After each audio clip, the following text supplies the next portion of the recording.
says, what are the Islamic benefits of cupping?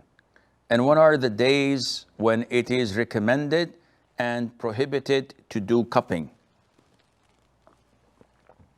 Cupping is part of the sunnah of the Prophet ﷺ. He recommended it, and he told us in an authentic hadith that if cure was in anything, it is in one of three. Either a taste of honey, or a slash of a cupper, a person who's doing the cupping, or by cauterization. What is cupping? Cupping is extracting blood from the body, from certain areas, generally speaking, at the back of the head and neck. These are the areas most likely that cuppers use to suck the blood out. Before, in the beginning, they used to use a razor, cut slashes, and place a mug or a special device, and then suck the blood out. The nature of the blood is different than the normal blood you get from a wound or from an artery. And this blood is usually dark, very, very thick, and people are relieved afterwards. It is beneficial for those who have migraines, high blood pressure. It's good for the eyesight. So many benefits of it, not only in Islam, even in nations before Islam. It was known.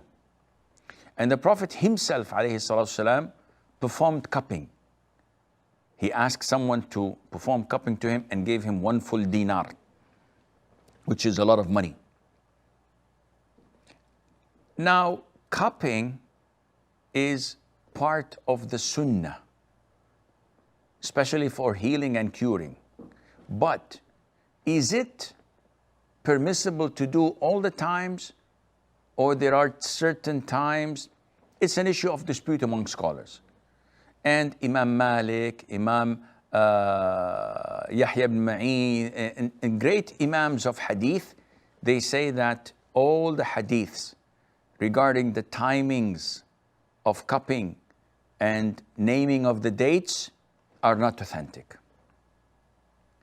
And the vast majority of scholars say that according to medical reports, cupping on the 17th, 19th, or the 21st of the lunar month is more beneficial than any other days of the month. And Ibn al-Qayyim spoke about the benefits of it after having the full moon, etc. These are things that medical doctors support, and there are hadiths, though weak, yet the Salaf used to implement them. Now, Imam Malik says nothing is authentic in regards to the dates to make or not to make cupping. And he says there isn't any day that I have not made cupping in. So Imam Malik says it's all open.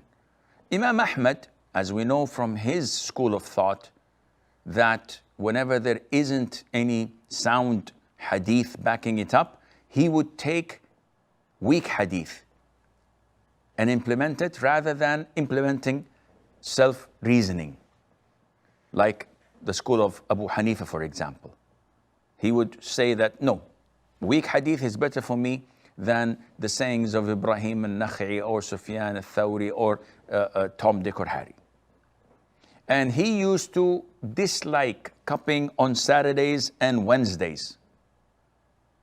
But again, it is not authentic, though Imam Tirmidhi authenticated some of it, Shaykh al-Albani authenticated some of it, but the general trend among the predecessors of scholars, of imams of hadith, that all of this is not authentic, and Allah Azza wa Jal knows best. So it is best to limit your cupping to 17th, 19th, and 21st. And if you can avoid Saturdays and Wednesdays, that would be great. If not, there's no problem. Having said this, this is related to cupping, which is a form of ibadah. There's no medical reason for that. If you have a medical reason for cupping, there is no problem at all among scholars to do it any time of the day or any time of the night, any day of the week, any day of the month. There's no problem in that, none whatsoever.